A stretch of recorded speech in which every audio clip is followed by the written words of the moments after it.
Hello बच्चों, तो चलो क्वेश्चन पढ़ते हैं। क्वेश्चन अपने पास, the sum of coefficient of all even term degree term in the expansion of this is.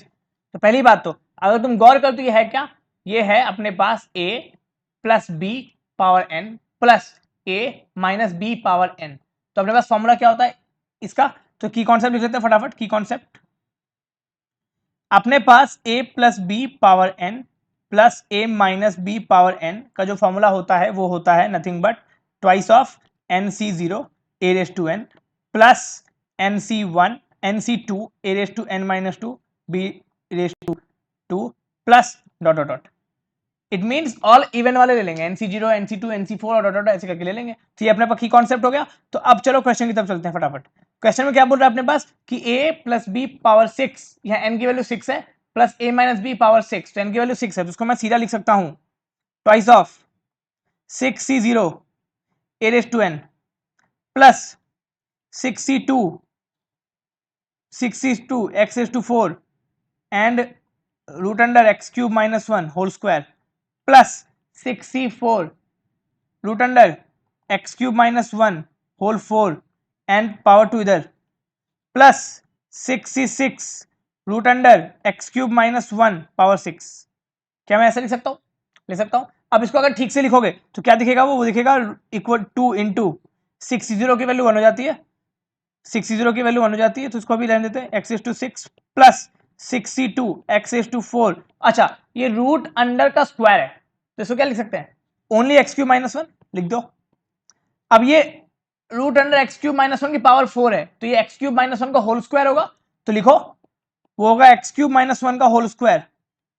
अगर एक्स क्यूब माइनस 1 का होल स्क्वायर होगा उसको तुम ठीक से लिखो तो होगा एक्स स्क्वायर और एक्स की power 6 plus 1 minus 2 x cube, है ना। इसको हमने लिख दिया एक्स क्यूब माइनस 1 का होल स्क्वायर, ठीक है, प्लस 6c6, ये हो गया एक्स क्यूब माइनस 1 का होल क्यूब। कैसे, रूट है 1/2 है, तो 1/2 पावर 6, अगर ये रूट है 1/2 power 6, 1/2 into 6 cube, so X cube minus 1 whole cube है, तो होल क्यूब का मतलब A cube plus B cube plus 3a square B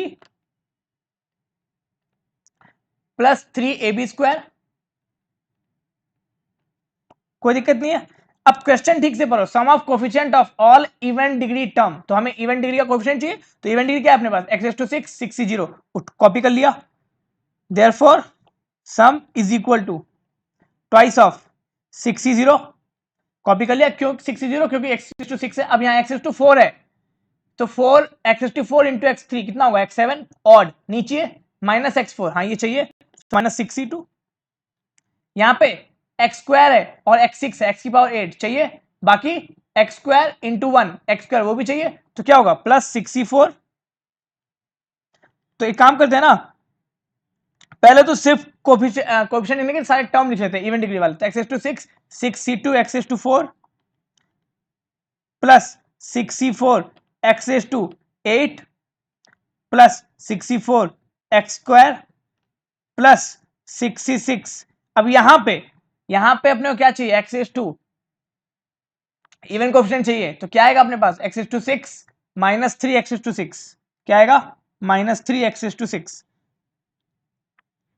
और कुछ आएगा अपने पास, और माइनस 1 भी तो आएगा, माइनस 3 एक्स टू 6, और आएगा plus 6c6, actually minus 6c6, क्यों, इसलिए 1 means X to 0 even coefficient and then x to 6 even coefficient, तो इसको मल्टीप्लाई करते हैं 6 टू 6 से। अब अपने को ये x नहीं चाहिए, अपने को क्या चाहिए, only coefficient, therefore coefficient is sum is equal to 2 into 6c0 minus 6c2 plus 6c4 plus 6c4 plus 6c4 plus 6c4 and then minus 1 minus 3, fine. अच्छा माइनस 1 क्यों भाई, माइनस 1 क्यों, माइनस 1 इसके लिए 6c6 1 होता है और 6c3 6 1 होता है, minus 3 into 1, so minus 3 minus 1 चलेगा। अब सुनना, 6c0 की जो वैल्यू है वो होती है अपने पास 1, 6c2 अगर तुम कैलकुलेट कर लोगे तो वो होता है 15, और 6c2 64 इक्वल होता है, तो ये भी होता है 15, अगर तुम तो कैलकुलेट करो ठीक से तो आएगा 2 इंटू 1 माइनस 15 +15 -1 -3 कैलकुलेट कर लेना, वो आएगा twice of 15 -3 which is 12 into 2 24. So final answer we have 24. Which option is the correct answer? Option number D. So I hope it helps. Thank you.